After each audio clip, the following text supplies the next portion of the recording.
Going.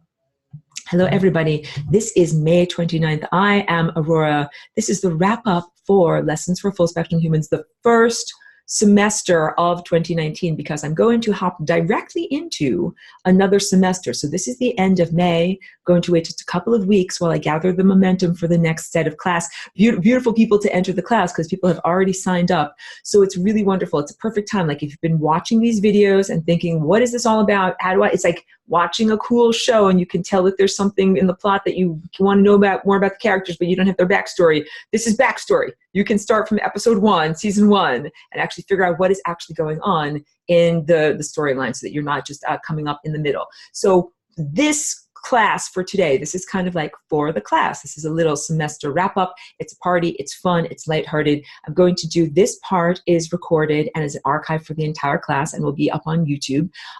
Then we'll have a little private dance party where I put on music that I don't have the copyright to, so I can't broadcast it and show that on YouTube. And also we will just have fun, dancing together. But I also wanted to say and invite you guys, like now is a perfect time for any kind of like sharing of personal experiences to the members of the class that are in our class right now. If you want to talk about something, an experience that you had, ask for more information, ask me personal things, ask for anything like that. So if someone had written to me an email, and I'll start off with that, but I also want to open that up, and also open the mic. If you want to unmute yourselves and ask or say or share, today is the perfect day to do that. And then after everyone has, completed, then we will turn off the archive and we'll just have dance party and have fun. So that's what's going on. So next semester begins. I don't have an exact date for it yet.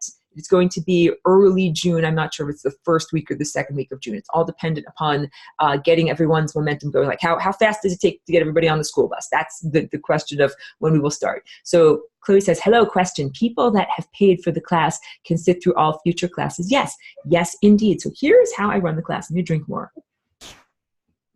If you are formally enrolled, meaning that you access the lessons on Teachable, either because you're enrolled via Teachable or you're enrolled via Patreon. So that means on Patreon, you can be like a patron of $25 a month or more. If you're at that level, then yes, you're in the class. Like you can be in the class whenever I run these classes. You don't have to re-enroll ever again. So I have that kind of like email list of everybody who's ever been in the class. And when I do the videos and when I do them, I send that out as a group email to everyone. So yes, if you're level 1 though, and you haven't paid for level 2 or made an arrangement, like you have to make an arrangement to be in level 2. So if you're a patron and you've already done it, you have to ask them for the login. And if you are like a formal tuition payer, then you go to the login link and you pay tuition for level 2. And once again, I always say this, like it's not just for people that have money. I totally recognize that some people are moving from month to month with great financial instability, and I myself sometimes face financial instability. So I never want a person to say, I want to learn this information, I want to transform, I want to be a part of the band, but I don't got no money. I don't want anybody to ever have to be that way. So yes, I gratefully appreciate everyone who is an formally enrolled student and who pays tuition. However, if you have an interest in this material and you want to be in the next semester and it's simply not possible for you to pay, this is the opportunity. Like the bus is leaving the station. So please send me a private message and I will make an accommodation. I send out lots of scholarships for tuition to allow people to be able to know this information. And I hope that helps to authenticate and validate who I am and what I talk about, because I'm not some like stupid cutthroat capitalist, that's like so self-serving that I'm like, well, I want to give you information that's all about genetic freedom and how you can transform and, kick ass on a planetary level. But I'm going to keep it for myself because like you don't have $25. Like that seems like a stupid fat ass way to act, and that's not what I am. Part of my vernacular, I'm trying to be real here. So I hope that you guys can tell, and that I've been doing this also for 6.5 years. Like, yes, I'm a visitor. I am not from this place, but I'm not here for exploitation. I'm not here to like wring every drop of profit that I possibly can from humanity. No, I am much more about collaboration. Like I have tons of information, and my information is actually non-verbal, which is why coming here and doing these videos is like, okay, I think I'm going to move in a different direction. I got to do stuff that's like music and artwork and things that are non-verbal. That's the type of information that I have. So putting it into verbalized packets is actually really tough. So what I'm doing now is much more experience-based. the idea of making music and harmonic overtones and layered soundscapes and music that is emitted in response to visualizations, that, you know, the music and the visuals interplay with one another, and that it's all according to these paintings that I make. So, and it's an experience for the viewer or experiencer. It's not merely something for your intellect. That's the big thing that I'm trying to say. Like, this is not, you know, it's important to do food for the intellect. And I have enjoyed very much organizing like my presentation and showing it to people in this way. And I, again, feel that it has authenticated my artistic expression, because it's like, you know, that this is about something. It hangs together. It makes sense on a basic level. So you know that it's not just pretty pictures. It makes sense on a basic level. I teach all about this and have for many years. And, you know, I always want to empower other people to know about this information. So I will continue to do that. However, I also I have to challenge myself. So I always have to go in new directions. So that's what I want to do. So what's going to happen next semester is I'm going to keep on doing, you know, this basic presentation, but I'm going to add homework that is drawing homework. So if you have already been in this class, keep on being in the class and tune in next month or whatever, because I'm going to give out assignments. Like, you will require a pencil and protractors and rulers to actually draw this stuff, because I think that you learn on a much more profound level than just looking at a picture of it.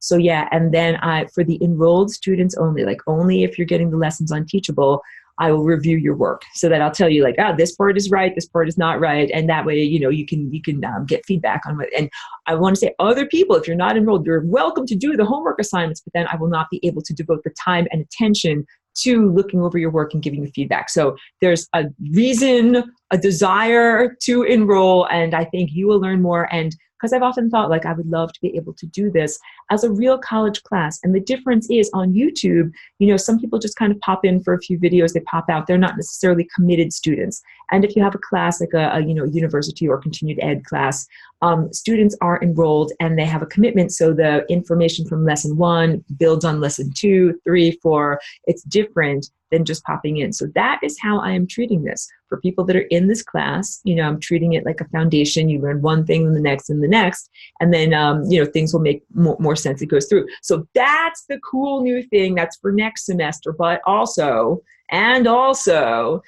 please be advised that at a certain point, I'll change my presentation and change my way of doing things. So I'm not always going to be teaching like this. Things will be in a different format. So if you want to experience this class environment, please do it now, so that, you know, it might not be an opportunity in the future. Not like I'm going any place or anything is going to evaporate, just that I'm going to transform my teaching style into something that's more direct, creative, and less intellectual and more based in experience.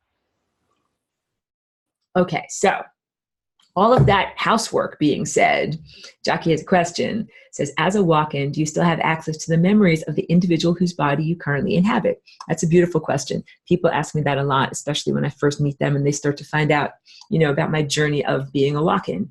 So the answer is yes. So coming into this body, and first of all, the body had a lot of neurological damage.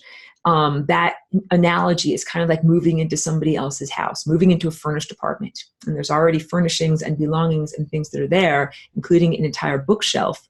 But imagine if there had been a house fire or something that destroyed part of the house. You've got books on the shelf, but also they're missing pages or parts of it are burned. So in my body, a lot of things were disrupted.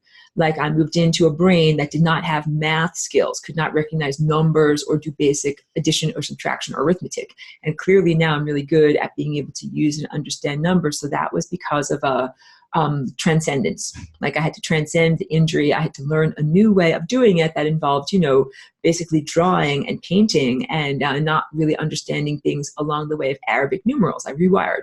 And also what I do in terms of my processing power, like imagine if you have a desktop computer that has a damaged hard drive, but if you just use that for your basic emails and stuff, and what I'm really doing is using my processing power is in the cloud.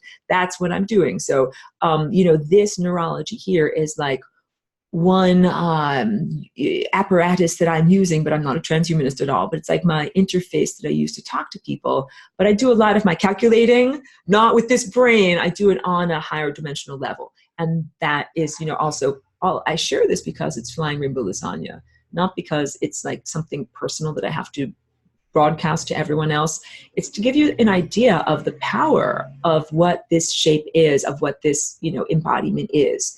That if I didn't do this, if I hadn't done this with this body, I wouldn't be articulate. I would be like a vegetable lying in bed. I would not be this person here making paintings and clothing and videos and, being vibrant and sharing these things with you. I would not be able to speak. And that was one of the other things. So math was disrupted.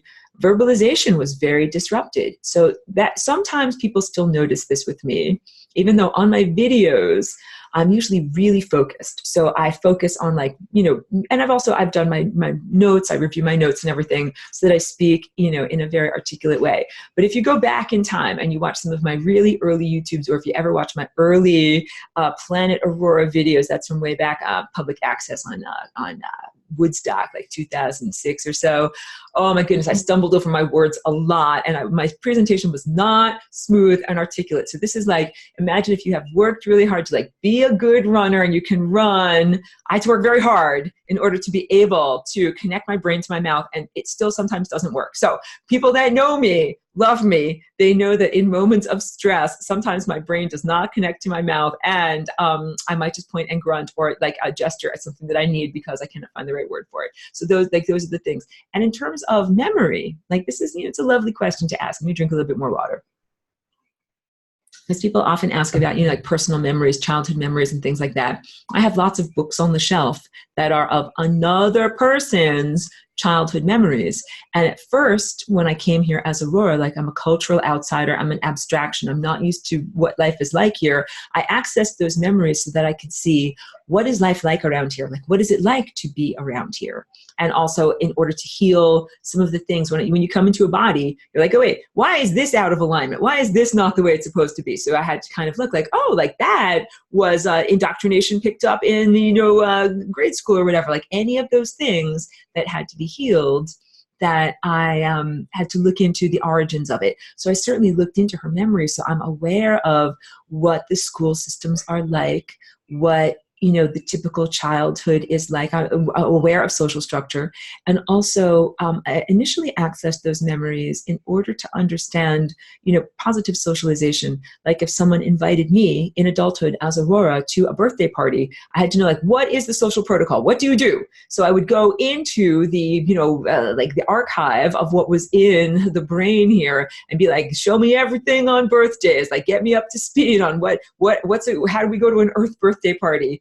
And so that was really necessary for the first couple of years to be able to navigate socially effectively here. However, now, I've been here for 18 years as Aurora. So I'm a grown-up, I'm 18 years old, and also I have my own catalog of experiences. So that means that I have experienced enough social gatherings and enough of human dynamics to be able to tell on my own what is how do you go to a party? What do you bring? And now I know these things now, but I didn't know these things when I first came. And it's very much like a fish out of water. If you went to live in France or you went to live in Thailand, someplace that's completely different than where you're from, and you have to learn what are the customs, how do you be polite, what is the right thing to do, what is the wrong thing to do. And I still sometimes make very amusant faux pas, very amusing missteps socially, but they're all made out of just enthusiasm. I was making potatoes for my friend's Christmas gathering this past year, and I just made lots and lots of potatoes. I chopped up a mountain of potatoes because I just think it's a potato-licious holiday. And so, yes, my friend was just gently telling me that was really quite enough, and I didn't have to make quite so much. So, but things like that, I'm we need to do things right. If we're going to have a holiday, we're going to make potatoes, we're going to make potatoes. So I do it. I'm diving in with both feet. Hold on, let me drink more. Yeah, so I still have those memories at this point, and I don't feel personally associated with them, and I don't feel I have to access them a lot either. So even, I've done some clearing of the hard drive, if I need more room in my brain or whatever, if I'm not using something, then I really don't feel I need to access it. I feel most of those memories are no longer relevant to my current persona, my current identity, my current structure of who I am. So I really don't delve into them. And so I don't feel that curious either, because it's kind of like I feel that the healing that needed to happen has done, like it's, you learn a person's backstory. Being in a person's body, you learn their backstory. So yeah, I learned a lot about the person that was in this body for the first 27 years. And then I feel like things got resolved and healed so that I could fully be here as Aurora without always having to fix or heal, or like if you move into a house, like, oh, we got to renovate. There's a problem. The roof is leaking or whatever. It's not always that. At a certain point, like you've renovated, it's done. And now you can just live happily and do your thing. So I'm way at that point in my life. I was at that point in my life, like at least 2013, 2014, where it's kind of like, you're done cleaning up plaster dust. And like I said, the renovations are over, and then you can really, and that's also when I became much more musically, like had more of a musical awakening, because I wasn't always having to restructure my brain. Like it's a very delicate thing to be able to learn new neural pathways of music. So yeah, that was a big part of it too. I think after the plaster dust settles, and then you can actually, use your house properly. That is kind of how I feel about it. So Dominic says, that's a good question. As a follow-up from that, you say, I know I'm squinting and making funny faces. You say about us healing our lineage. Are you healing the lineage of your ancestors? Thank you. It's a really beautiful question. So, I have to be sensitive in the way that I speak about this. Nothing is hidden. Nothing is hidden from you or anything like that. However, there are a lot of conversations that I haven't had with direct biological family members that are connected to this body about what I perceive about their lineage. And so, I only want to have productive conversations. So I will just say that their lineage, like many families, contains, negative characteristics, negative personality traits, things that I would call family demons that are passed down from generation to generation, even intentionally, not even like by accident, but through different ritual practices, occult practices, however you want to talk about it, like not, like whatever, magical, non-secular practices. So many biological family members would completely deny that. They would say, that never happened in our family. I'm not aware of that. I deny that. You're crazy for saying that. So that's why I have not had these conversations with them about what I can perceive with my inner telescope about this family. So it's easy. Like you look into your own DNA, you can see the previous notes. Like if this is the symphony and you're playing the present movement, you can look into your score. You can look into the musical score of your body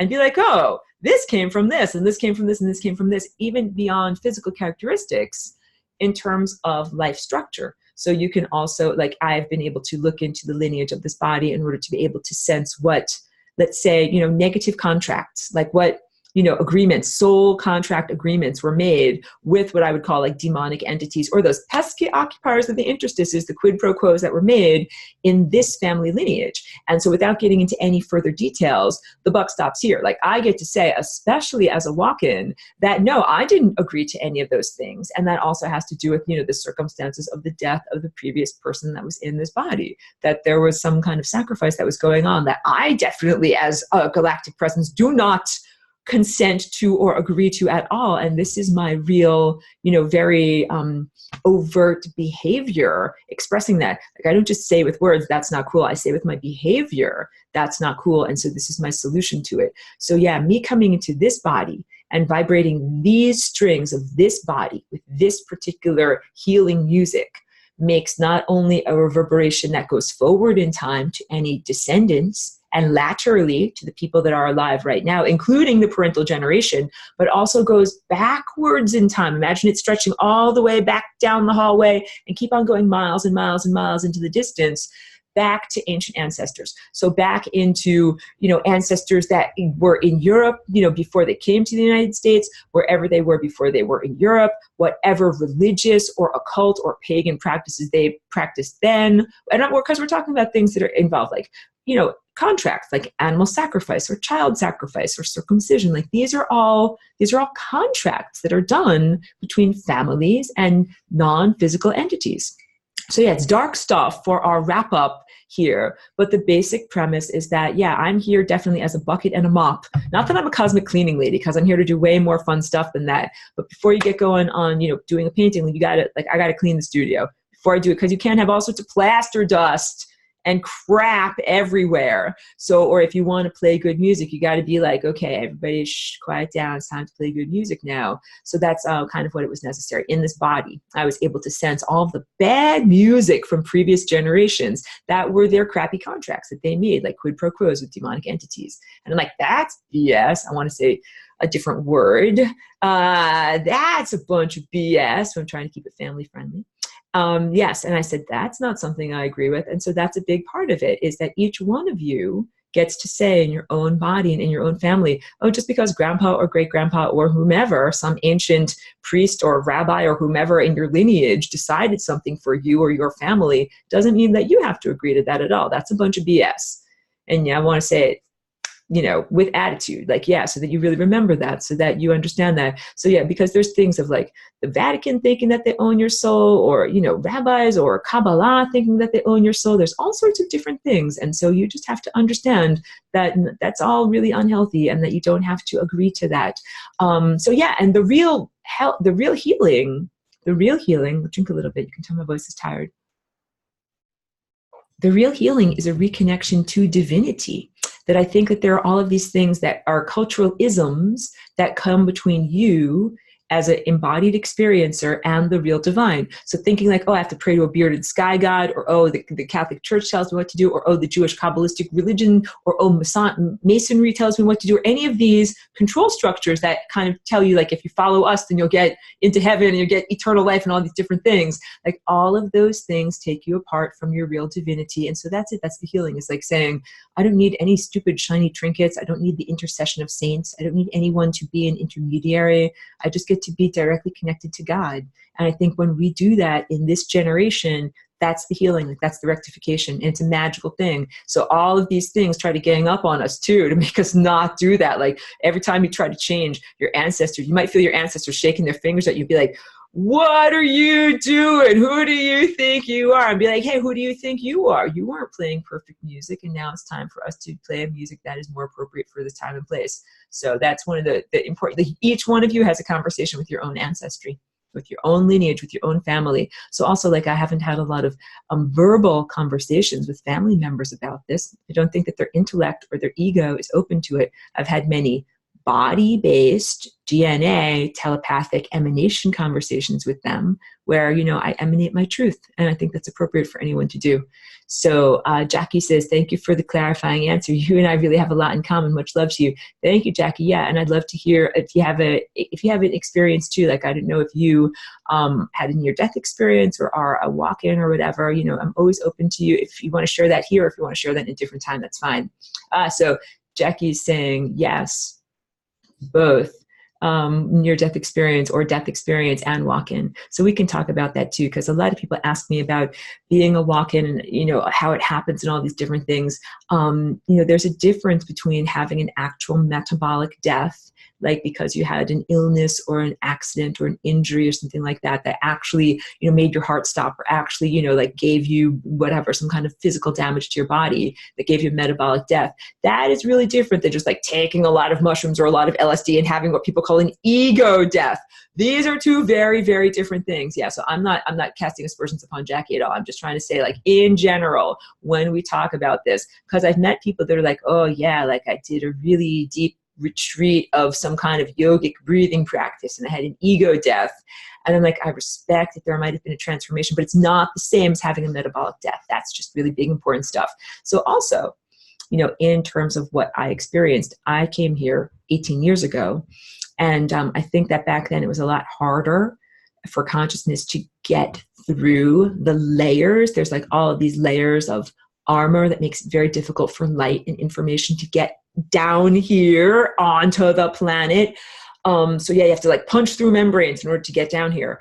And I think it's an easier journey now. So, because a lot of the walk-ins that I know from the 1970s and, you know, subsequent times, like past whatever, 30 years, almost all of them had to have like a horrible car accident, head first through a windshield, whatever, like brain damage, some kind of profound injury and metabolic death, or surgery gone awry, whatever. And then they come in as a higher dimensional walk-in. And I just want to say to everybody, I think you can have a much easier journey. So I'm not trying to say like, oh, it's good to have a metabolic death or anything like that. But I just want to say there's a distinction to be made. And also, I know a lot of people now that are talking about their journey, not in terms of being a walk-in, but kind of like being the 2.0 version, like the awakened version. So I have a couple of friends where they don't have like a bifurcation, like a division where they say on this side of the equation there was one person and there was a change, something that happened, and then on this side there's a completely different person.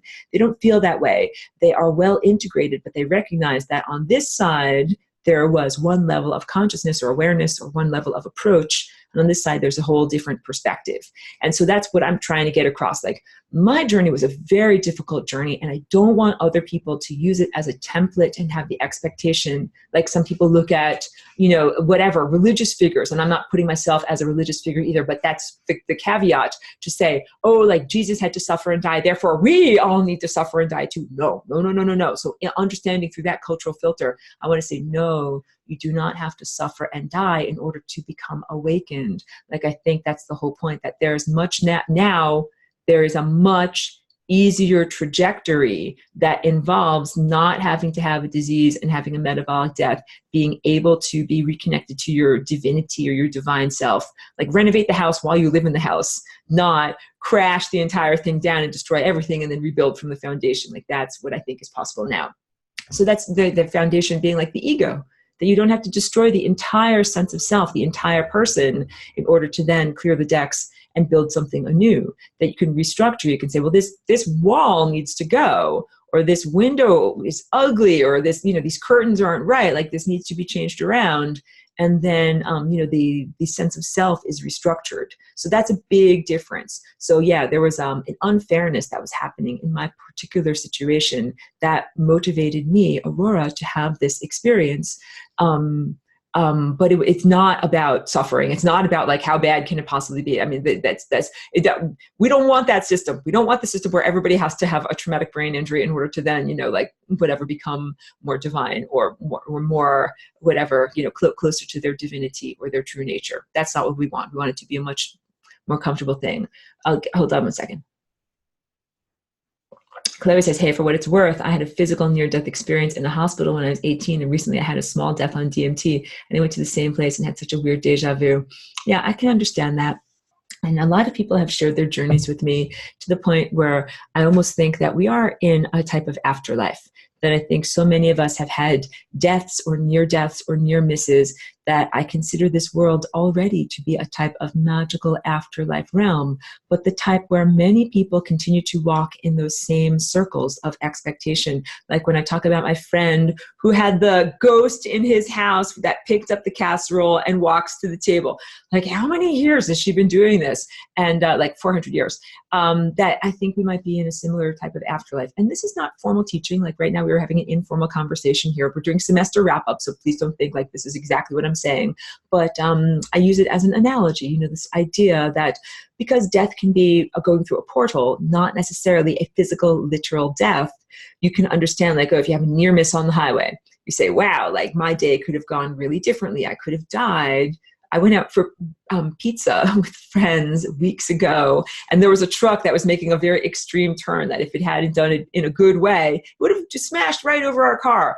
But we're like, no, we're not on the timeline of total destruction. We're on the timeline of successful pizza celebration. So clearly I didn't get smashed up, but a different version of me did. So part of it is the celebration of like the near miss. Then I also think, like, as a collective, we on this planet keep on having these near misses where we redirect from planetary catastrophe, nuclear war, or various other things that would kill everybody, and still keep on finding ourselves here. So yeah, one of my big takeaways or emphasis points is that I don't think that death is the way to get out of here. I don't think that it's like, oh, you know, a flaming meteor will come and, you know, kill everybody, and that's how everybody gets out. I don't think that's how the movie ends. I don't think that's how your personal movie ends. I think each one of our personal movies ends in something that is much more uplifting and magical, your version of flying rainbow lasagna. So whatever that is. I've told you before about this. You can see this. Who's this little person that is sleeping on the couch so peacefully over there? I won't say her name because she'll wake up, possibly bark. But the person over there does the flying rainbow lasagna and manifests like fried wontons. That's like the fulfillment of her dream. But still, I'm happy for her that she gets those, because I don't buy that type of junk food. I don't have that in my house. May we all do this magical activity and manifest our own version of fried wontons. Like, wow, I really want this wonderful thing to happen. And it can be personal fulfillment. It can be social transformation. I think so many people are ready for a planetary revolution. So that's, also along the lines of where I'm going when I talk about wanting to make something that is more of an experience, moving away from intellectualism and merely talking about flying rainbow lasagna into the experience. So what that means, it's not just art and video and music and watching it for 1 hour. It's really the sense of community building and bringing this inner dream into an outer reality, creating a heavenly world on our earthly existence. So it's not meant to be this incredibly difficult, hellish place, but it has been for a long time. But really, myself and many other people coming in here are part of the transformation. And young people that are coming in, like these little babies and young people under 10, like they're doing a lot of work in terms of lifting the vibe or transforming the music here. Jackie says, it was early 1960s for me and no trauma, just walked into a perfect little body. Very lucky compared to what you're describing. My NDE came much later in life. Very interesting. So that's good to know. And there's, get this too, there's all sorts of different experiences. If you're a little baby being born physically, you could have aromatherapy and like the nicest, like a little tub and all these things that are really nice and comfortable. Or you could be born like under great duress, whatever, in a cab. You didn't make it to the hospital or any of these things that are not exactly ideal. And still, everybody is here. Like that's the point, is that there's different flavors of entry. And some are cool and some are like very stressful. But you end up being here. So that's what it is. So yeah, I celebrate, that I am healthy, active. I'm able to do everything. If I'm functional, I'm able to do everything that I need to do, and, well recovered from the rocky entry of coming into this world. And I also feel like I could be a good mentor for other people that are walk-ins when they first come here. I would love to do a little walk-ins welcome society, because I feel like, I kind of know the ropes now. And also, when I first came here, what I wished so much was that people would give me the resources that I needed, like for my personal development. So like if I needed a guitar, I wish that someone would give it to me, or painting supplies or whatever. And it's just like if you're a little child and you need to you have to have coloring books and you need to have, a little paint set and whatever. You need that stuff so that you can do your inner development. So I came into this, life experience, and I didn't have music and different recorded music to listen to, different musical instruments to play. It was many years before I actually got that. So I would love to find more support for walk-ins when they first come, to be able to say, hey, you don't have to wait 5, 6, or 7 years before you actually get a piano and learn to play. Here's the thing that you need to start your mission right away. So that would be hugely helpful if I could help, or if we could work together in that way, getting walk-ins kind of like up on board, up to speed, having an easier entry if walk-ins are still coming in. Petra says, thank you, Aurora, for showing us the FRL method for reality remodeling. I am happy to do so. So like that, your comment and the experiences that I have in this class, and some of the wonderful people that I meet and interact with in person, face-to-face, those things are so encouraging. It's literally like a type of food that gets reflected back to me, because it makes me feel like, my efforts to be here and all the things that I went through are worth it, because it's been a very difficult journey to be here. And it's been hard to put the lasagna ideas into a package that humans find palatable or accessible. Because, I came here with all of this. That's what I want everyone to understand. I came here with all of this information, but not with the words to be able to structure it formally, or with the academic intellect to be able to write it out with words on a keyboard. It's still very challenging to me. I do these videos, it's a lot easier for me to just orate than it is for me to try to write it out like a written book. And I came here with all of these diagrams that I've been drawing for a long time to try to get across, these ideas. So, yeah, it's like talking about it is hard. I think I just want to paint a lot of paintings. So just show everybody the paintings, make, big giant sculptures and animations, and just kind of show it to people and have them be like, okay, I get it. I think I'm getting it. I think that it's beyond an intellectual explanation. It's something that you experience. So I also think that we're going to start experiencing a lot more lasagna in our daily, day-to-day lives.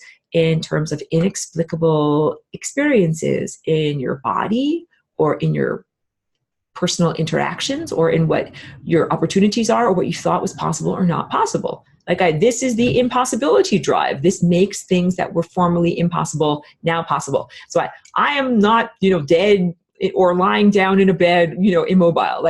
Something is possible that wouldn't have been possible before. So just use that as a little tiny example and then build upon it. What would have been considered impossible, miraculous, whatever, in the past, but that now you can actually do, that you can now actually perform in your life or with your body. So Jackie says, that would be so cool. There's something most of us never tell a soul. It would be great to have a group to support us. Oh yes, completely. So I think that there's part of that too. I mean, I've been very out of the closet since I came here as a walk-in. I've not hidden. I'll tell you more. So, okay. I was very out of the closet. I told everybody all about, who I am. I used to walk up to people and say, hi, I'm Aurora. I'm a dead person. I didn't even have the word walk in to be able to describe my experience and everything. And I kind of learned that was not the way to make friends or to interface socially. So I learned how to have a different set of verbal descriptions for my experience. And at a certain point, I did enter the workplace, the regular world of having a job. And then I'm not in the closet, but I was trying to fit in is how I put it. I wore all denim and wore my hair very plainly in braids. And I was I am just a regular human. I totally was trying to fit in, which of course I didn't fit in at all because I was wearing 3 layers of denim. I didn't understand that was not actually fashionable. But people say, we laugh about this now. But yes, so I have a lot of funny stories like that. So Ines is a lovely participant. I hope she's watching. I hope she catches the archive. From Germany, she sent me an email. Let me drink a little bit. And she was asking me if I could talk a little bit about what my life is like when I'm not on Earth. Because people ask me where did you come from? And I'm I'm still there. This is all concurrent. So we need a different type of language to be able to talk about this stuff. But yes, it's not I came from, I moved from New York to California. That's what I did in my real life, my regular life. I moved physically from New York to California. But in terms of living in, let me move my chair too, living in a higher dimensional state, I didn't move from a higher dimensional state then to a lower dimensional state. I'm still in a higher, no. We're having another thing. Hey. Hi. Home delivery. Oh my God, thank you so much. I'm not here right now. Hey, get inside and quiet down. What's your name? Callie, we will say thank you so much now. Make sure that they get it. That's so appreciative. For sure. Hi, beautiful. Okay. Hi, sweet lady. Thank you. I'm in the middle of a video right now, so we just have a moment. Thank you so much for understanding. Hey, go on inside. Come on, Cheeky. Come on, boss. Thank you, my dear. Thank you so much. You quiet down. Sorry, guys. That happened last week, too. Last week, I got a FedEx right in the middle of the video. Now we got a different, but it's all good because it's really things that are helpful. It was a lovely delivery of someone that is helping us out. So that's, sorry for the interruption. Thank you for your understanding. Yeah, so I was talking about Ines's question, which is all about what is it like where I'm from, and where I'm from, I'm still there. So it's not like I came from there and then I came here and then there's this separation of where I was and where I am now. I'm in two places at the same time. So even that language requires more. So I have two bodies, or I have many different layers of being. And one of my layers of being is my mundane, I'm also looking at the cat who's outside, my mundane body, my physical body. I buy food at the grocery store and I eat it, and I use real toilet paper and all these things that are necessary for having a real physical body.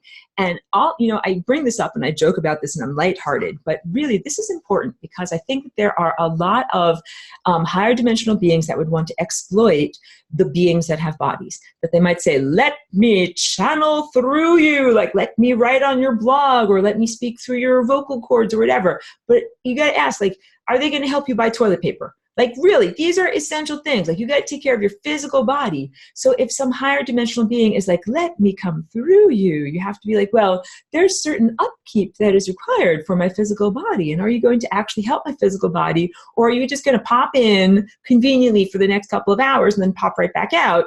Like, I need to eat sandwiches. Like, I need stuff. I need stuff. So that's the thing. I am very understanding about the need for sandwiches and peanut butter and, toilet paper and whatever, everything. Like, we need stuff in order to support our physical body.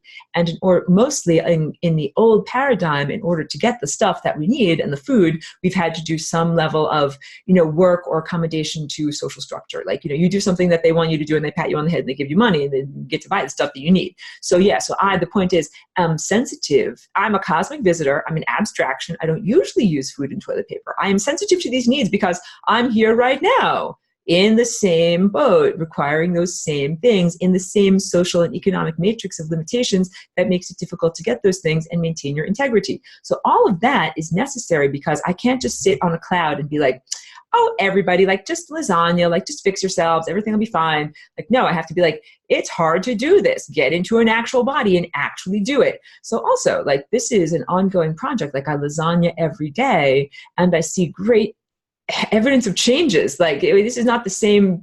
Our time is changing a lot. So let's talk about this. What are some of these changes that I see? Profound changes in the Schumann resonance. If you're looking at these charts every day, like, this thing is unpredictable, off the charts, cuckoo bananas. It is doing crazy things that it never does. And the Schumann resonance is Earth's natural harmonic frequency. And this is related to emanations from the sun, emanations from the stars. This is basically the connection to a much larger neurology.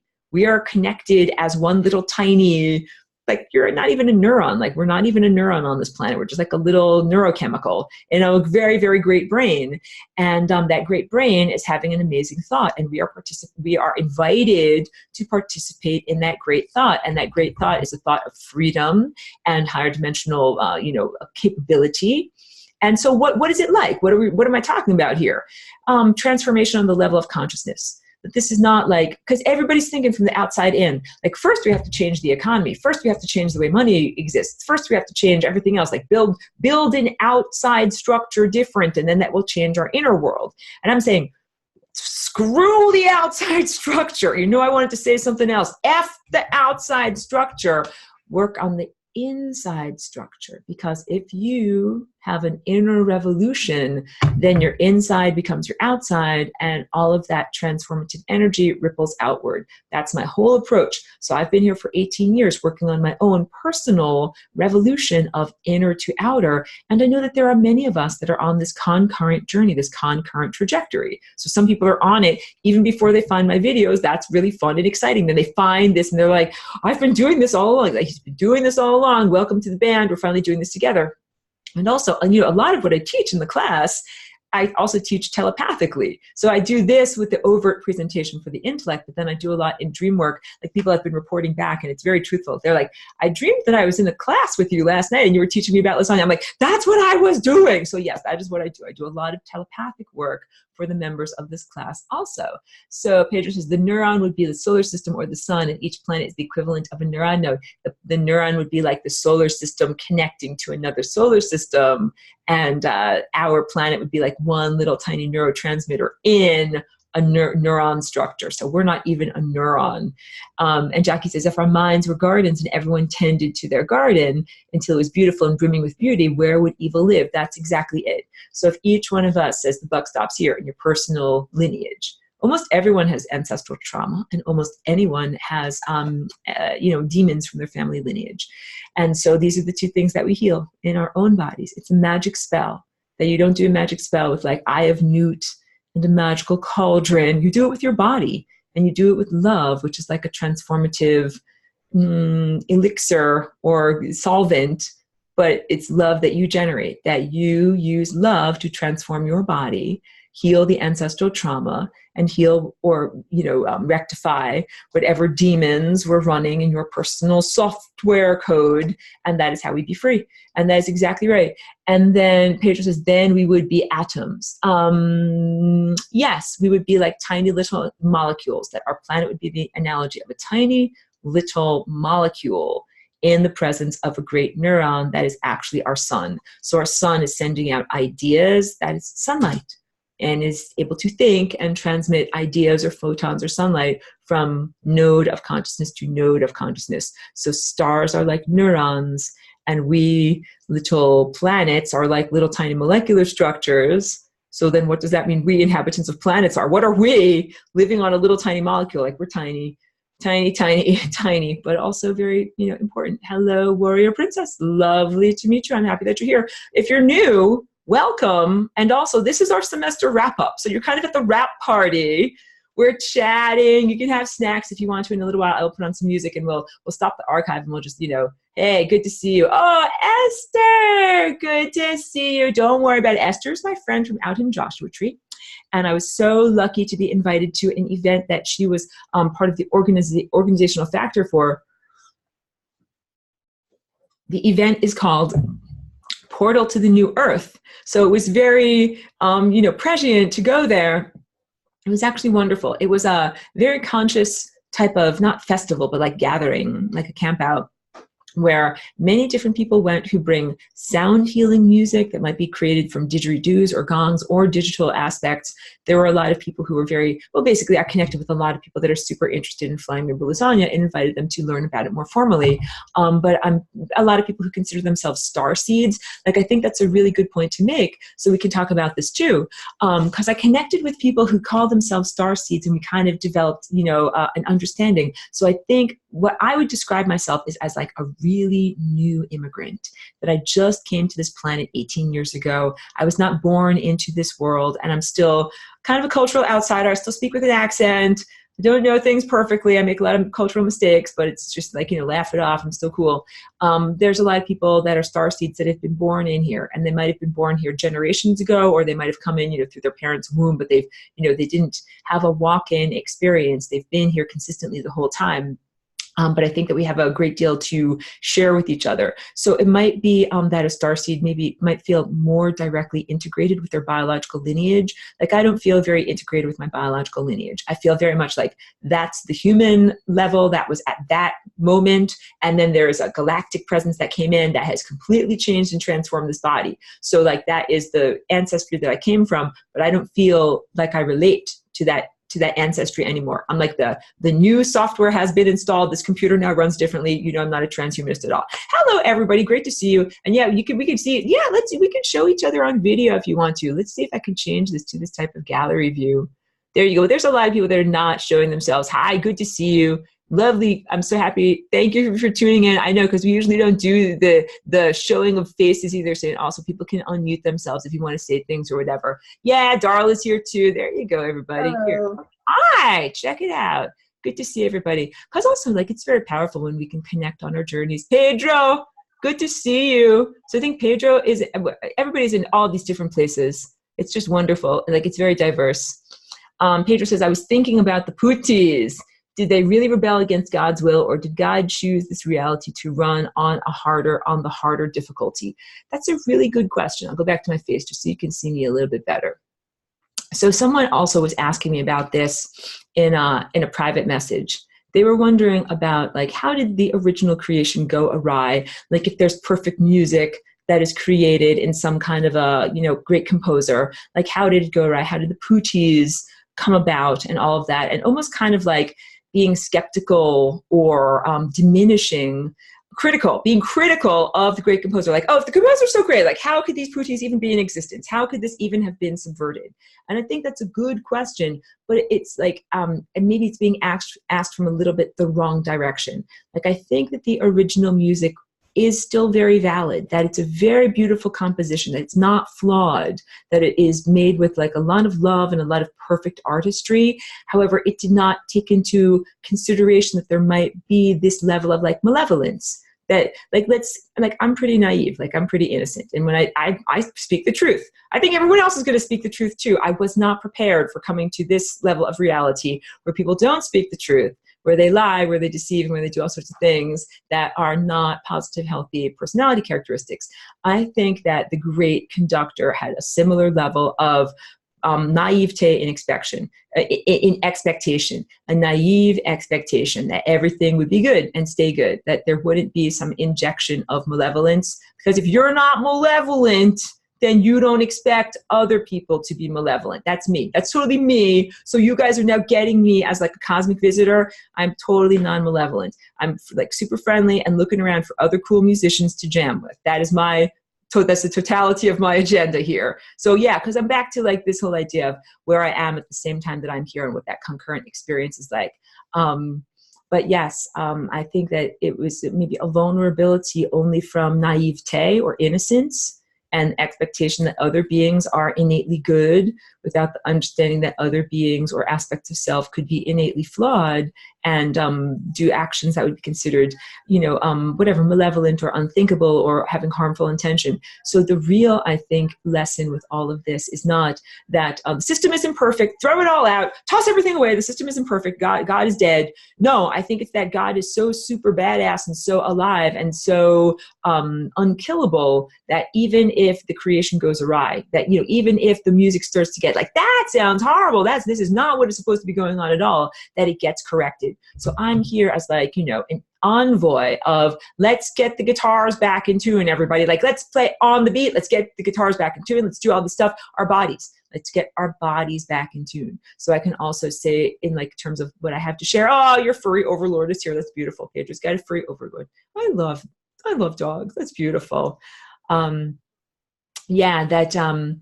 My healing is not necessarily a hands-on healing. Like if someone has a back injury or something like that, there are other beautiful people that are here in this world that can do acupuncture or hands-on healing or massage to help you heal in that way. Like I've always known that's not my journey. And I say, like I joke, like I'm still figuring out my own body. I don't know how to fix anybody else's body. But also, like I feel like these ideas are healing ideas for the intellect, for the ego structure, for the waking mind, that it's a healing of what is possible. That if we heal our structure of our mind, and we say, well, eating pure light is possible. That's the realm that we're moving into, a realm that is beyond what science tells us is possible, into a world that would be defined as imagination, miracles, spirit and matter combined together, that we're there. We are literally there. But the problem is that everybody keeps on fooling their rational mind into thinking that reality is still reality and everything is still normal. So like I've read so many stories of people that, they share an anecdote on Facebook or something like that, where they say, oh yeah, my husband used up the last of the coffee and then went out and I was disappointed because I wanted to have my coffee in the morning. And then I opened the cabinet and miraculously it turns out that there was more coffee in the cabinet than I thought there was. Or someone was having to give a tip. She had paid, but she needed like $5 cash for the tip. She looks in her wallet. She's got $1. She's like, okay. Then she looks again, another $1. Then she looks again, another $1. Like she did that until she got enough dollars. Like these are miraculous ways that we are using our mind to manifest the things that we need. Right now it's on a small scale and it is done kind of casually. But imagine if you can repeat the experiment more consistently and on a larger scale. That's flying rainbow lasagna. That's what we're moving into. So instead of manifesting $1, let's manifest an entirely healthy, restructured economy. Because that's a big one. I want you guys to know, I don't just want to have more money, but live in a horribly structured, crumbling, unfair economy. That would not make me happy. Like if I had I got $10 million in the bank, I'll laugh at everybody else because everybody else that I know is struggling to be able to like make their basic bills and, people are getting evicted or whatever. That would not be an ideal world for me. So I want something that's worth more than $10 million. I actually want something that's worth the entire economy. I want to restructure the entire way that we share resources on this planet so that it is more happy and comfortable. So I'm actually very greedy. I don't just want $10 million for me. I actually want an improved resource system and the whole entire way that improved quality of life for everyone on this entire planet that actually costs way more than $10 million. So yeah, it's kind of easy. Like if you look at people that they fall, into temptation, it's like, oh, do you want to be like a famous person or whatever? Like here's the dangling carrot. Like I will dangle the carrot in front of you and you can have $10 million, but all you have to do is, become evil and do all these evil things, but then you can get $10 million. I'm like, no, like that's not even enough. You need more. You need like enough for everybody to have this, uplifted experience. So I'm very greedy. I don't just want to have $10 million. I want to have like the entire planet $1 million completely restructured in a much more fair way. Jackie is saying an inherent side effect of providing free will. I don't think that it's just about free will, because if there were free will amongst perfected individuals who are all loving, we would only make the most beautiful music. So there's free will, but then there's crap musicians. So it's like, why are there crap musicians? And then they're free to play their crap music. So so this, I'm actually going to do a teaching all about this, but not right now. It's about the structure of cosmic law.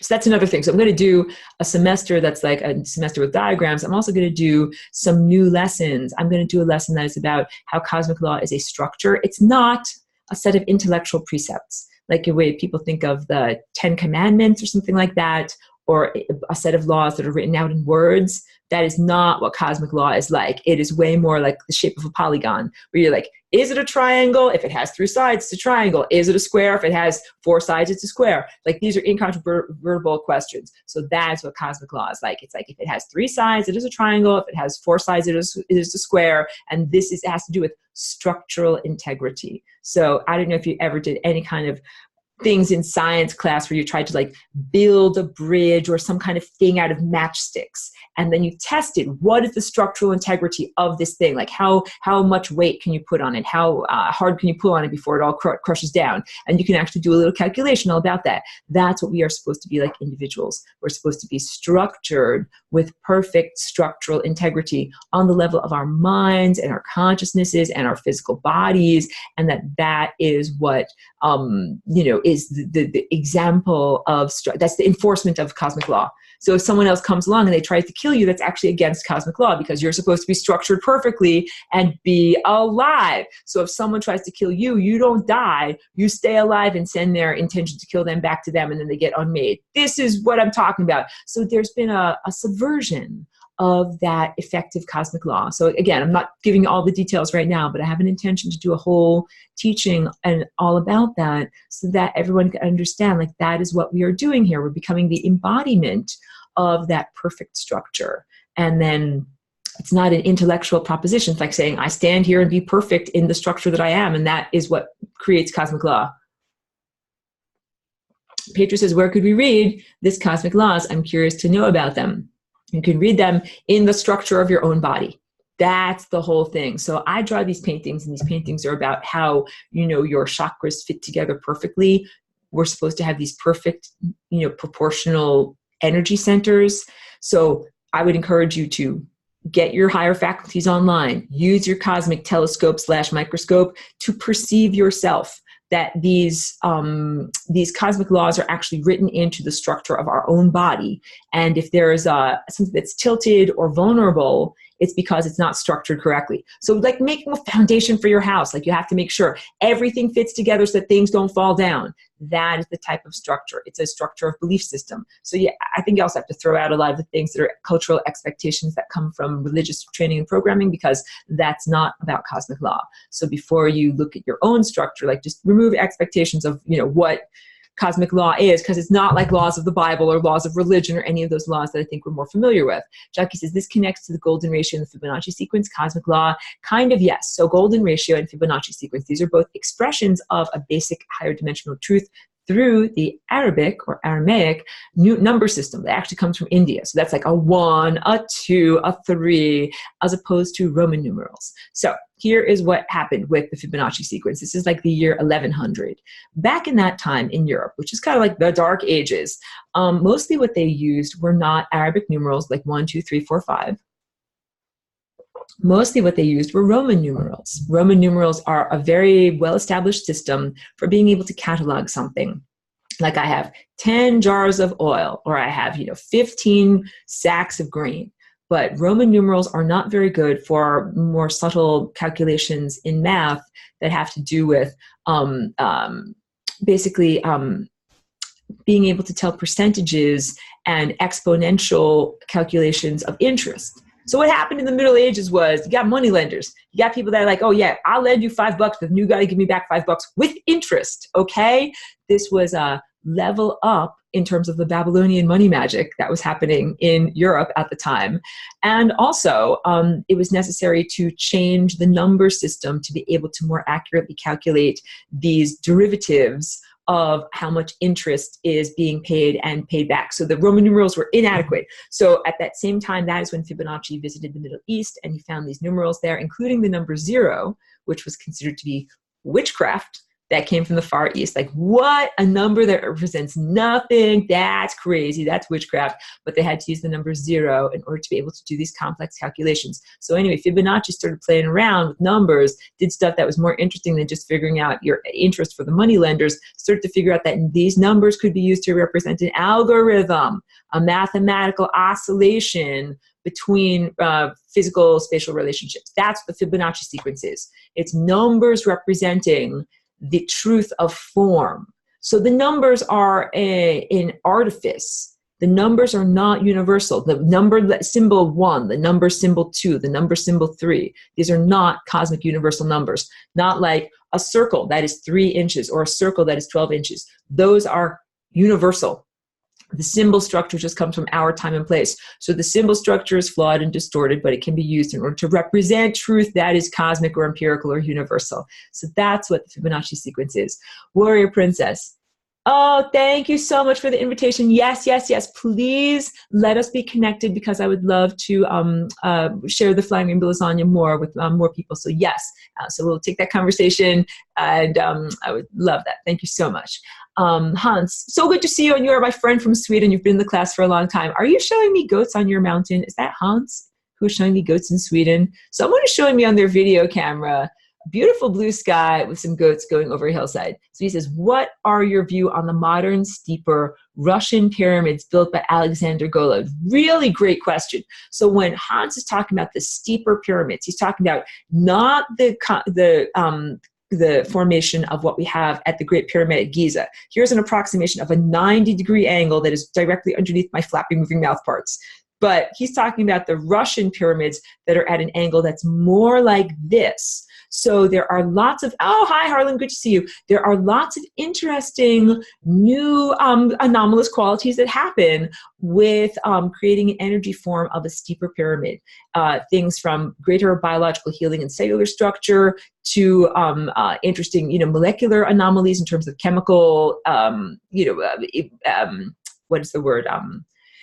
Reactions that might be taking place, and things like oxidation that might be taking place. So yes, it's a very, very interesting form to explore. I'm not familiar with the work of Alexander Golod, G-O-L-O-D. I don't know his work, but I think the shape itself is very valid and has very high vitality qualities to it. Like, this is what you have to understand. Like, when I talk about ancient Atlantis and what I remember from that time, that it's not just that people stopped eating food. It's not just that people ate nothing but sunlight, but that we had structures, like physical structures in our environment that held and promoted and generated life force energy, and that's what you eat. So crystalline structures that are in these correct forms. So you can have a beautiful garden that is built in these forms, and of course the organic, the plants themselves grow in these beautiful forms. So back to Fibonacci, your body, when you are in a state of health and vitality, you mimic these perfect harmonic forms.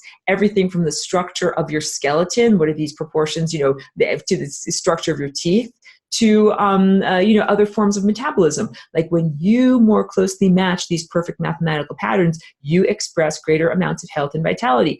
If you put yourself in a perfectly mathematically calibrated environment, you will experience greater amounts of health and vitality too. I want to say vitality, vitality, vitality. So yeah, being in those pyramid structures and being surrounded by them is super great for health and vitality. And hey, this is why I paint these freaking paintings all the time. I mean, I enjoy it, and it's an intellectual exercise, and also they're calibrations. And when you stand in front of them, they affect your eyes, they affect your vision, they affect your feelings. And I have a whole studio full of them. I have a whole house full of them. These are all benevolent geometries, for lack of a better word, geometries or polygons, benevolent shapes and structures to be surrounded by. And I feel like they feed me a type of peacefulness. They feed me with a type of positive energy. They feed me in a way that, like, when I'm in a city, that's the literal antithesis of these patterns that I paint all the time. I feel my energy diminish. I don't enjoy going to cities. I go to the city like once a week so I can do my major shopping and save a few dollars. And then I come on back here to being surrounded by beautiful polygons. And that's the whole point. Cities are created unconsciously, and they're pretty much created to reduce life force energy. Let me just drink a little bit more Oh, so Hans is saying that the very pointy pyramids that are being explored in Russia by this guy are that they apply phi spiral geometry. Very interesting. Esteroid, good to see you. She says they are golden ratio triangle pyramids, but the large one, 144 meters tall, was destroyed by the wind. You can see videos of it. So that's from Harlan, who's on camera right behind Esther, and a lovely friend. And he's quite well versed in sacred geometry, or these different polygons and the structures and how they fit together. So I know what you're talking about, that there was a structure that was actually built out of wood with these actual proportions, and that they were doing all sorts of experiments there, but also maybe ceremonies or rituals there. And that there was a big giant, like a windstorm or something like that, that came along and very suddenly destabilized the entire pyramid and knocked the entire thing down. So it's interesting because these structures do have, we could call them harmonic qualities, or qualities of amplification. So that's what happens when you take frequency, and frequency builds on top of itself and becomes louder and louder and louder. So in order for humans to use these tools of frequency effectively and consciously, like, we need to understand the ways in which amplitude and amplification can cause destabilization of structures. And we can also talk about Oroville Dam, because it seems that the spillway there that has been fixed over the past several years, that they did a trial run, and it seems like it becomes, when they put water down it, so harmonically disrupted that it's dangerous to use. So this is what I'm trying to say, like the old galloping Gertie, that if you make a bridge and you make it with engineering expertise, but not with the intellectual understanding of harmonics, then your structure can be destabilized due to harmonic amplification. So I think that's what's going on with the spillway at the bridge over there. Yes, so I'll talk more about what my world is like, my non-physical world and collective is like, and also I'm open to any more Q&A, ask me anything questions if you want more, more anything that you've ever wanted to ask or say in class, or confirmations, or sharing your personal stuff, is your personal experiences of lasagna is totally fine and appropriate in this class today. And I love the goat that's on camera over there. So I'm concurrently in this other world at the same time that I'm here. The other world is a world of abstraction. So it's where I come from and I'm still there. It looks like this, it looks like this, it looks like this. It does not look like a world of people that have arms and legs, but it is still full of a variety of different consciousnesses and individuals and collectives and everything that's going on there. So here's so when I do the Flying Rainbow Lasagna, I'm seeing with my inner vision that world, and I'm also using my body in this world to connect with that world. That's spirit and matter are coming together. That's why I have a body. I have a body so I can do stuff with it, so I can vibrate the strings of my body. That's it. And I'm encouraging everyone else who has a body, like, yes, use your body, do stuff with it. Because everyone thinks like, I hate having a body and I just want to be an angel and not have to deal with peeing and pooping and everything. Like, no, you have a body. You can use it to do cool stuff. So that is what I do. I'm like an interface that is creating this oscillation in the physical body, and that allows non-physical ideas and information to come through that wouldn't ordinarily be able to come through. And I encourage everyone to do that. So the ideas and information, these are new possibilities. So what my collective is like, it is a collaborative place. So like this is why I don't play sports around here. You just have to understand. So around here, you play ping pong or tennis or something like that, and you're trying to hit the ball in a way so that your opponent like loses. You want to hit it so that they can't hit it back to you. But where I come from, it is completely the opposite. So there's different forms that might be sharing a particle, like a particle of consciousness or energy or something like that. But instead of being like, oh, I want to hit my tennis ball to you so that in a way that you can never get it or never return it, you're like, I want to hit my tennis ball directly to you so that it is perfectly served, and then you are able to reflect it back to me perfectly. And that's what love is, or what this collaborative music is like. It is an energetic sharing back and forth. So for me, Everybody's supposed to work together. That's how you do this. It's not like, oh, I want to send energy to you, but in a way that sabotages you. And then I want to make you fall off your horse and I want you to get screwed. Like, that's not how you do this. You have to do it in such a way so that you want to be like, I want you to get all of the money that you need to be successful in your life. I want your body to be healed. I want you to have this. So in this world of abstraction where I exist as consciousness, we move from space-time to space-time, powered by the refined experience of actually being in a body. So you come in a body, you be on a planet, you have experiences. It's like a type of food that then is what is the fuel. And the food is like the fuel of wisdom. None of this is like literal eating. I'm totally not a body snatcher here, like with fangs here to eat anyone. It's not like that at all. It's when you have an experience. So like, let's think about this. Like if someone pays to go to a movie, like you're paying like $20 to get food for your eyes. You're paying for the experience of that drama and seeing that story unfold. And you're not the same person when you come out of the movie as when you went in, if it's a good movie, if it's not total crap, right? So that's the idea of me and my collective having these embodied experiences. That first of all, here as Aurora, I'm not on a pleasure cruise. I'm not just here sightseeing, definitely. And I'm never that way. I'm on a very specific mission, to share information on this particular life experience. In other times and places, like what motivates me to go to different places, it's not just to fix things that are going crappy. It's also to learn and to gain more wisdom and to gain more of that type of food. So right here, this life experience, this is about the rectification and healing and clearing out all this darkness and all this rape and trauma that's happened on this planet and elsewhere. This is like, it's a rough gig.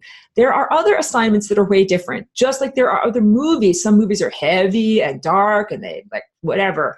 There's some movies that are about death and war. And then there are some movies that are about like whatever, magical dragons flying through the sky and, rainbows and fun. So there's different flavors of different experiences. So this particular gig is a rough gig and is very much about trauma, abuse, violence, and healing all of that.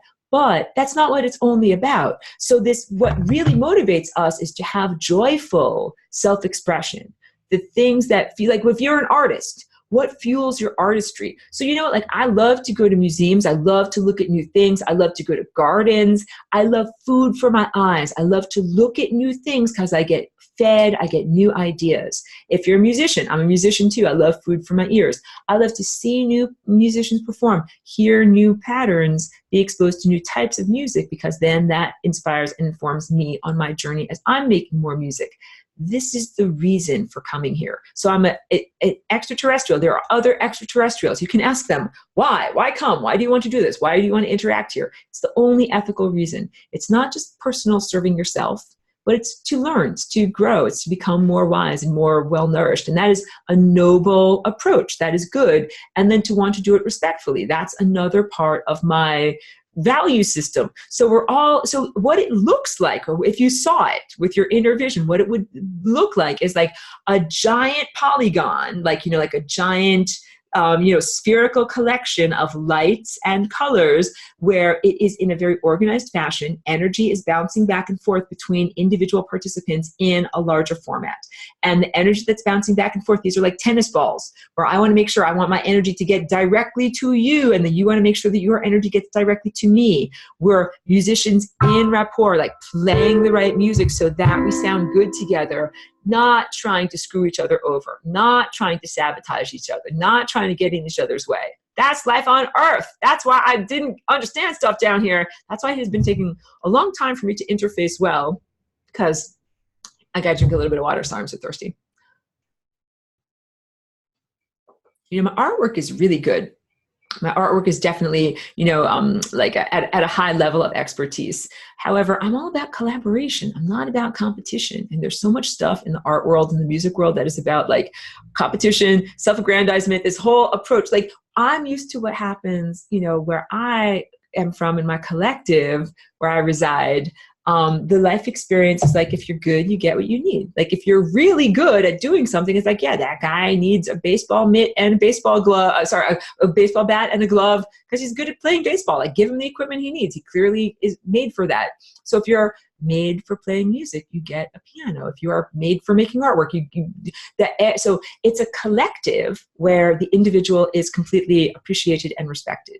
That's it. It's not like you say, everybody has to walk in lockstep like the Borg. It is not conformity at all. And it's jazz musicianhood, jazz artistry, and each person, your uniqueness is encouraged and appreciated. So you might be the best example of what you are, like from your planet, like the best example of what a human or a dolphin can be. And then you come and you join the cosmic symphony and you play your human and your dolphin music with all of these other organisms that come from all of these other places. And they are the greatest example of who and what they can be. So you have the experience that's right. You want fried wontons for you because you come from Earth and you want fried wontons. Like you have your own agenda, but other beings have a different delicacy of what they think is wonderful or what they think is fantastic. Nobody has to agree. Everybody gets to have complete individuality. That's the expertise. So let's say, you're playing music that's Western rock and roll music, like whatever, Led Zeppelin, Jimi Hendrix, something like that. But you want to integrate with someone who's playing a sitar from the Far East and they're playing whatever, some kind of traditional music. It's a different scale. It's different intervals. It's different notes. It's different tuning. It's different everything. How do you integrate? You're from Earth. You like fried wontons. A different organism lives on a different planet. They have a different agenda. How do you integrate? So this is the challenge. This is the rapport. So in order to get into the jazz band, you got to audition and show that you're ready to integrate with other consciousnesses. And this has nothing to do with whether you're good or bad in the Judeo-Christian sense. It's like, are you cool? Can you jam? Can you connect with other consciousnesses that might be subtle and might not look like humans? And can you also be respectful of them and their needs on a biological and intellectual level to be able to have a conversation with them?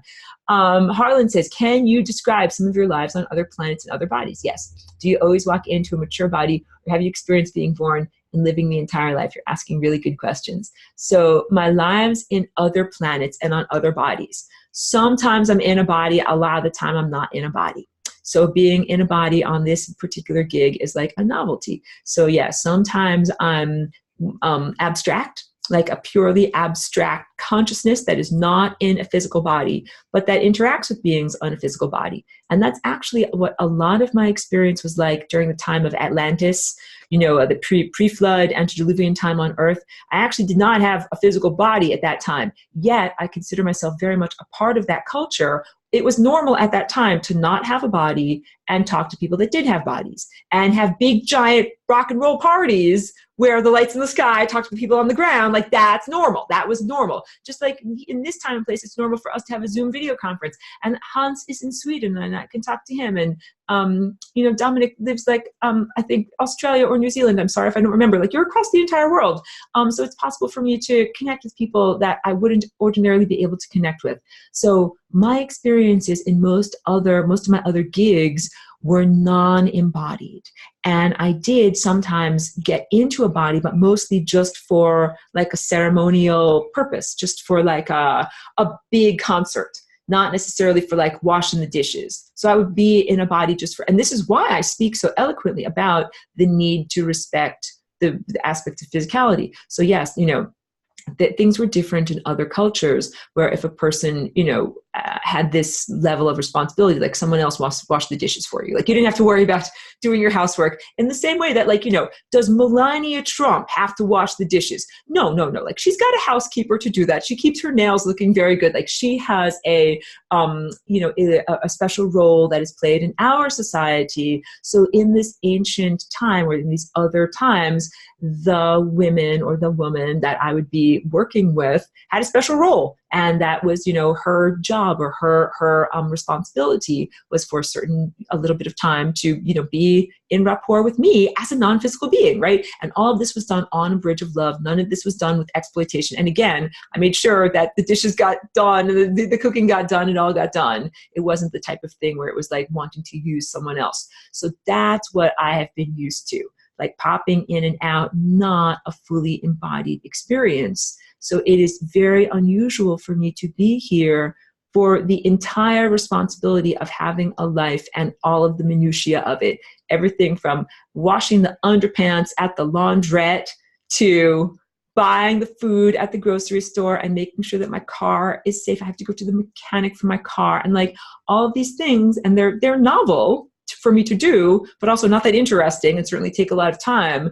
But it's more like I'm showing a template. I'm like giving an example, like, oh, I can do it. If I can do it, then everyone else can do it too. So it's like, yes, we are doing this metamorphosis and this transformation on a genetic level and a consciousness level, even while we get our oil changed at the store, or, you know, buy milk or buy potatoes or buy whatever, any of these things that we do, these mundane things. So I have this very funny, you know, life where on the one hand, I'm doing what is visible to the observer with their physical eyes. Like Aurora's buying potatoes at the store.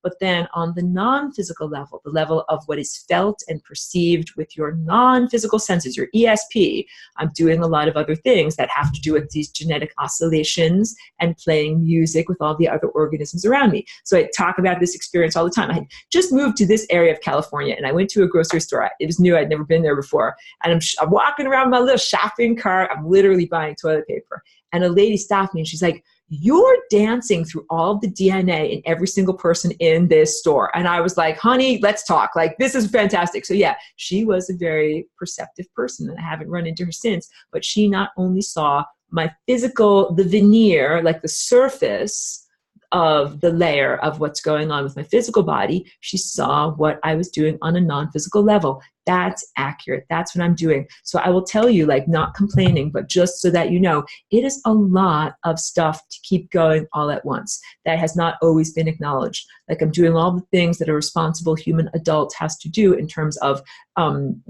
business professionalism, banking, and taking care of utilities. I call them futilities. Take care of the futilities. Keep on paying them. That's why they're futile. Taking care of like basic social structure stuff. And I had to learn you have to do all of that stuff. Otherwise, you cannot have your magical adventures. Like, this is the accommodations that I've had to make being here for 18 years. I'm like, I'm ready to eat pure sunlight and have magical adventures. It's like, we won't be ready for 18 years. It's like, okay, then I'm going to have to make an accommodation to you guys. I'm going to have to like get a driver's license and, like pretend to be normal. So like, I've done a lot of that, but also like, it's time for the magical adventure. It's time for, moving into that level of experience. So also, me being here in this body at this time, I don't want anyone to think that I think of it like a disposable body. No, and I never thought of my other adventures or gigs as disposable bodies either. It was always done very respectfully. It's like if you borrow someone else's piano, like you play it very respectfully. With my experience here, it is about transforming, like taking this potential and bringing it to its absolute, fullest expression. That's what I'm doing with this body. So no, I didn't be like, I'll just get an earth body and use it up and then throw it away and then get another one. That's not what I'm here doing. And nor am I using up and throwing away this planet. I'm invested in the people on this planet, the ideas, the events here, and I'm invested in this body. So I'm taking this body all the way from this denser material format into its transformed, metamorphosized state that becomes a state of total freedom. Like, I'm not stopping until I'm free. And so I invite everyone else to be with me on this journey, not telling anyone else how to do it or that they have to copy me, but say, I invite you to also take your basic body that you have right now, that you're so blessed to have, and take it to its highest degree. Take it to the nth degree. Take it to the limit of transformation of what it can possibly be. And it doesn't matter if you have physical limitations, like you can do this even if you have brain damage, even if you have a birth defect, even if you have a genetic defect, even if you have diabetes, whatever you've got, you can do it with the body structure that you have and reach these levels that would be considered miraculous or superhuman. That's my entire premise for being here. So I got a body, and I'm doing it with my body, and I encourage other people to be like athletes and do it with their body too. And also, I'm like one of the first, but I'm not the only. So I'm like coming here from a higher dimensional direction. Other people can come from a higher dimensional direction too. That's all I'm saying. Like, they don't have to sit around eating strawberries on a cloud. They can come on down. So the other question was about whether I have experience being born and living the entire life. Very, very rarely, like not really that much. This experience here as Aurora is much more in alignment with the idea of having like childhood and then adolescence and then maturity. So even though I came into an adult chronological body. I came into this body when the body was 27 years old. In adulthood, this new visitor, Aurora, I had to go through all these levels of ego development, like all the things that kids go through when they're like 2, 3, 4, 5, where you figure out what's your favorite color, what's your favorite food, like who are you as a person, and also basic stuff like would you lie, would you steal, would you do this, would you do that. And so I had to spend time establishing my identity and structuring it and say like, oh, this is my name, this is who I am, these are my characteristics. And this is my integrity. Like, no, I would not lie. No, I would not steal. No, I would not do that. So I had to perform. I had to do all those things in physical reality to demonstrate who I am. Like, I know who I am on an abstract level, non-embodied. Who am I when I'm embodied? I had to show that to everyone. So I've done a lot of auditioning, and I passed the auditions. I've been here for 18 years. I passed the audition. So the auditioning means like me showing like, I'm not some weird, evil cosmic invader. Like, I'm here on a journey. I'm here for my own uplift. I'm here to share with others. I've, developed ways of like talking and sharing these ideas that are ethical and that are correct. And yes, that I'm, it's walking a fine line. It's like, I do what I do because it's important to my own personal journey, just like my artwork. I paint this stuff because it's important to me to do it every day. I would not do it otherwise. And it also affects other people. Oh, someone might be wanting to talk there. I hear a voice. If you want to say something, that's cool. If not, I'll mute you so that there's not like feedback. Thank you so much, Esther. Thank you for your lovely comments. Yeah. Okay, I'm going to mute you because I think it's a mistake. I don't think you're actually wanting to talk. I'm just going to mute you. Okay, cool. Yeah, so my collective is still in existence. And it is out of time. It is not like, that doesn't mean like it ends. It means like it exists not submerged in time. So that's where I live while I am submerged in time. So my collective Aurora is the past, and it is also the future. So now this might get a little bit hard to understand, but you guys all become the Aurora collective. Like, you all transform and metamorphosize, like, you change from your caterpillar state into your butterfly state, you develop your higher dimensional mind, and you become this in the future. So I'm like an envoy that is giving you the ideas and the enzymes and the guidance, not guidance, but like the magical ingredients that you need at this moment to become the beings in the future that you are destined to be. That's part of who I am. It's like a time loop. I came from this time out of time to come into time to give you these ideas and inspiration and nourishment that will cause you to transform into the thing that I came from, which is like a higher dimensional world outside of time. So it's not necessarily the future, but you would think of it as your future self, as your perfected self, your divine self. Dominic, good to talk with you, says, you have spoken before about people that are not true humans or empty vessels. Can a walk-in enter those, or can they be vessels for higher entities to teach us through? Really good question. So what's been going on with the soul transfer technology? That relates very much to my journey as a walk-in. So I'm a natural walk-in. I didn't use a magical ray gun to come in, but there are some beings that use magical ray guns to zap themselves in or out, or to erase people's soul signatures in ways that are very naughty and very against cosmic law and unacceptable.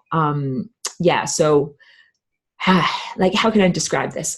Sometimes there are people who are walk-ins, who are negative walk-ins. Like, the original personality is destroyed. It's totally horrible and wrong. It should not happen. It's kind of like a demonic possession. Something else comes in, takes over them, takes over their life. There's balance in the cosmos. So if something like that happens, the good guys can also then say, well, I know that this is like a negative walk-in, it's like a clone or something like that, but we can hack that clone for good. So that's what happens if you have like one of these negative walk-ins, but then you get like a positive walk-in to walk into it, where you can sometimes see almost a complete personality shift in either a world leader or a celebrity or something like that. However, here's what you have to understand. Accountability still exists. That whatever you have done with your body in your life, you're still accountable for. So it's not acceptable to say, blah, blah, did that, wielded the machete and chopped those people up when they were in my body, but now I'm in the body and something else is different now. That does not work. So I had to do a lot of healing and rectification for the actions, of the person who used to have this body so that she could be fully at rest and I could be free to be here, okay? So if you're a positive walk-in who's coming into a negative walk-in, like from a soul stealing kind of, exploitation situation, you as the positive walk-in have to do a lot of bucket and a mop. You got to get a bucket and a mop and fix up all the shit that the person who used to have that body did that messed everything up. So that might mean if you walk into a politician who is evil and now you're a good walk-in or whatever, you got to fix their policies. If it's like a computer programmer and you created a malevolent malware or something like that, now you have to program a patch code so that's something that if you fix up your mistakes. That's the whole point of a positive walk-in, and then make better choices. So it's hard to tell, like it's hard to determine whether someone is positive, negative, or whether they've changed. Like they don't always come forward like I do and say, hey, I'm a walk-in, I'm different now. I've got a different name and everything. They don't always do that. Especially because a lot of them are malevolent and they're trying to, take over your world leaders or, do something that is against cosmic law. So it can happen also to people in your life. And I don't want to, frighten anyone, but it can be like a family member or a spouse or something like that, where it's like you thought they were one way and then all of a sudden they change and they're in a different way. So it's challenging. And this is very analogous to what happened at the end of Atlantis, where you didn't know who to trust. You didn't know who was real, who was a construct, who was a genetic chimera, who was a negative walk-in, but like puppet master, someone is pulling your strings of your puppet and not actually being your real self. Like it was very challenging to know that back then, and it's challenging to know that in this time and place too. So I encourage everyone, feel with your heart. That's it. And I send out a really strong love tone. You can feel it with your heart. You know that I'm for real. And also feel for other people's love tone. If they're a non-physical being and they come up to you and they say, I'm an angel, listen to me, be like, that's cool, give me a love tone, make me feel love in my heart, and then I'll be happy to have an extensive conversation with you. If they can't do that simple thing, then be like, jump out the window, I ain't talking to you, F off, I ain't talking to you. That's not going to happen. We all have to be really selective about this, because there's a lot of distorted beings that would just like to pretend and pretend that they're angelic, but they're really, really something malevolent. And so what's going on right now? Everybody's higher faculties are starting to come online. And that's what apocalypse really means. For many years, people thought apocalypse was synonymous with catastrophe or eschaton, like end of the world. No, apocalypse comes from Greek apokalyptos, which literally means lid opening, like your eyeball opening. And that is what this is. It is an opening and awakening of your higher faculties. When this happens on an individual and collective level, it means all masks are removed. And I say this all the time. This is part of cosmic law. So part of the Merkabah and cosmic law is what you send out comes back to you instantaneously and amplified. And another one is, may all masks be removed and may all true faces be revealed, because a big deal, a big part of your ability to navigate the world effectively is people showing you their true face. If I put something on a plate and it is visibly poisonous, like with crawling with maggots, and I give it to you, you'd be like, I'm not eating that. It's obviously gross. But what if I put some kind of a spell, a magical spell on top of it, a veneer, a shine that makes it look like delicious cake? And you're like, oh, that looks like such great cake. This is going on in our world all the time, where a person's true face that they're presenting is often hidden by a mask, a glamour, a shiny distraction that portrays them as something different than what they actually are. And then how can you tell if there's actual nourishment, if there's actual integrity, if there's an actual person there that you want to interact with? So we're now at this time where when your higher faculties come online, you see through all the illusions, and it's really starting to happen. So you can see the illusions in front of politicians' faces, in front of celebrities' faces. You can see their masks coming off, and you can also see my true face. You can see my true face beyond my human face. What's my true face look like? It looks like a rainbow. It looks like these rainbow paintings that I paint all the time. And when you feel the feeling of who I am on a larger scale, this is what Aurora is. So are you starting to get it? I say all the time, I'm like a living vessel. I'm like a living ship, and you climb aboard, but this is I'm really clear, not sexual, all right? You climb aboard, but it's not sexual. You become a part of what I am. we become joined together. And that's, so we're on this journey where it's not the Borg, don't worry guys, but we're on this journey where we also recognize as individual humans, our lives are intertwined. If my friends are happy and healthy, I'm happy and healthy. If my friends are struggling, I'm not happy. That's the whole point. Like, I want more than $10 million. I want all my friends to be happy and healthy too. And also we can do a lot of helping one another on the journey, so that we all get to be happy and abundant. It's getting rid of that whole competition scenario, which again, I never understood it when I came here, and it has made that lack of understanding or recognition has made it very challenging to effectively navigate, because I'm always like, let's work together. And I don't get that other people are competitive. And I don't get, like, if I'm an artist and I'm just like, let's make a painting and show it in a show, that another artist might not be like, oh yeah, like, your work is good, I want you to be in a show. They might be like, oh, your work is good, but I'm jealous and competitive of you, so I don't want you to be in a show, and I'm going to sabotage your reputation.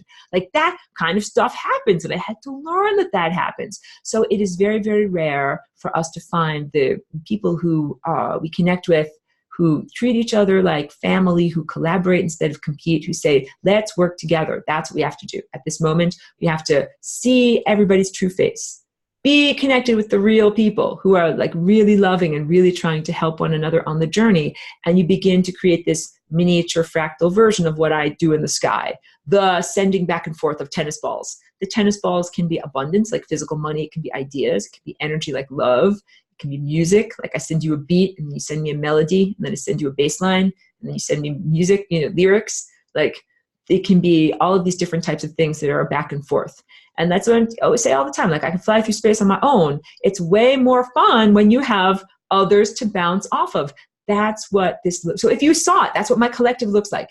It's like oscillating, bouncing, moving, and everybody, like, as you're flying through space and time, you make beautiful music, like a harmonic overtone, and then you're flying through space and time, and you make another part of another chord of the music, and the whole thing has a innate structure, and it's like a large DNA. So yeah, if you saw us flying through the sky, I don't know if you would see it physically, but if you perceived this ship moving through the sky, it would not look like a clank clank middle spaceship. It would be enormous. It would be very brightly colored. It would look like a lot of music and lights and changing, shifting polygons. And that's, what the Aurora Collective looks like. And it also represents a higher dimensional timeline, or a possibility, or a realm for existence that transcends the levels of barbarity, the barbarian value system of being here in this lame ass place where people, like, want to shoot you down instead of help you out. Yeah, thank you very much. Esther's agreeing with me with the aho. Thank you. Yes, where I come from, it is a collective, and it makes sense to share and help one another, because you're literally helping another part of yourself. It's like, yeah, the cells of my shoulder want to be fed, and my heart obliges. It's like, yes, I will send you red blood cells. My heart is not like, well, shoulder, like, what are you gonna do for me? Like, well, I got the red blood cells, but what are you gonna give to me? And it's very silly. So that is the type of change in attitude that we need to encompass here. The idea that we are inextricably working together and needing to support one another on a almost biological level with our thoughts, ideas, energy, opportunities. So I've been exempling that in my own life by doing kind of like, if I know people that do either online sales or share anything on a video format or share anything on Facebook, we're doing cross-pollination. And I would encourage everyone to do this, that if you have a network that you've established, to introduce other people to your network, do a video together and say, hey, everybody who knows me, here's my friend, here's someone new that you can now know about and support. And that it's like spreading through the human mycelium, that it is a way of us helping and supporting one another. And that's like my shoulder muscle and working together with my heart muscle instead of being in competition. It's not competition, it's collaboration. So that's the whole thing of saying, I have something to share with other people. What you have to share might not be physical money, might not be that you're paying someone else, it might be that you give them an opportunity, have a conversation together in a group, in a shared video, and help other people to know about them or what their business is or what they have to sell. So, that's a big part of it. I think I should end. If there are any more like AMA, ask me anything, Q&A, stuff like that, I'm happy to put it in for the chat for anyone who's in the class. But I also think we should do like a little bit of dance party stuff and just have fun and rock out. Like I said, I won't put that in the recording for copyright issues. But I just want everyone to know, like, this is what this is. We've done a lot of hard work. We've done a lot of the music theory, a lot of the learning and intellectualism. We're getting to the fun stuff. We're getting to the fun stuff, class. We're getting to the fun stuff in life. Yes, Esther's clapping. I love that. We're getting to the fun stuff in life. So also, I don't make predictions about the future, but I just want to affirm to everyone, this is not some kind of like planetary invasion by clank clank metal saucers. Like, this is not like, oh, the solution is benevolent aliens come from the sky, giving humanity technology and 0 point energy. Like, that's not what the solution is. The solution is an internal metamorphosis. You ain't gonna want to use technology anymore after this metamorphosis. You ain't gonna want to. You're not going to need to. You will think that it is laughable that you ever wanted a magical machine to generate light for you, or a magical machine to make your car roll down the road. You'll laugh at that. Just like, if you get born out of the womb, then you're not like, oh, I hope that I get plenty of more, amniotic fluid tomorrow. Like, that's no longer relevant to your life. You don't need amniotic fluid. You're not in the womb anymore. Okay? All right. So yeah, because everyone's so freaking focused on 0 point energy and electrons flowing in a wire, like, that's like worrying about your amniotic fluid. You're about to be born into a higher dimensional reality where you can, experience time in the most nonlinear, magical way. Like, you don't have to worry about your electricity anymore. But right now, I got an electric light right here. I got to pay my electric bill. I don't know what it is. It could be like $27. I need money. I need to pay my electric bill so that these electrons will continue working, and everything on my computer too. So it's like a novelty to me, but then I play along with these silly novelties because I gotta keep the computer going, keep the electricity going. So, but with the understanding, with the profound understanding that we're really exiting that level of reality. We're not going to need electrons anymore. We're in a very different level. But I don't want everyone to think that it's like now giant space technology comes here from benevolent space brethren. Do you get it? Like, benevolent space brethren are here. We're here. We're here. We're right here. I'm here. And there are other ones of us too. Am I building a giant metal contraption for you? No. Even if you give me $1 million, would I build a giant metal lasagna? No. You know what I would do if I had like unlimited resources? I would probably create some kind of like educational software animation that animated really well these ideas and showed them in a really artistic fashion. Or I might have a traveling show of my panels to be able to bring them to have an exhibition to be able to show people about this. Like, no, I would not build a metallic edifice. I would build an edifice of ideas and music. We'd have the symphony play musical lasagna so that everyone could hear it. So, wonderful question. So Jackie is saying, is it possible the pyramids around the world were once connected and powered up to create a full harmony that ushered in a piece that was lost when they were decommissioned? Yes, yes, yes. I want to say heck yeah, all the way. So yeah, when those monuments were actually operational in terms of the energy grids of the world, of our planet, they added consciousness, added life force vitality, and they were powered by sacred sexuality. So I did my fabulous presentation all about sexuality to the trolls a couple of weeks ago. And I'm trying to bring forth the value system that this is working with life force energy, not just, like mushing around and doing nothing.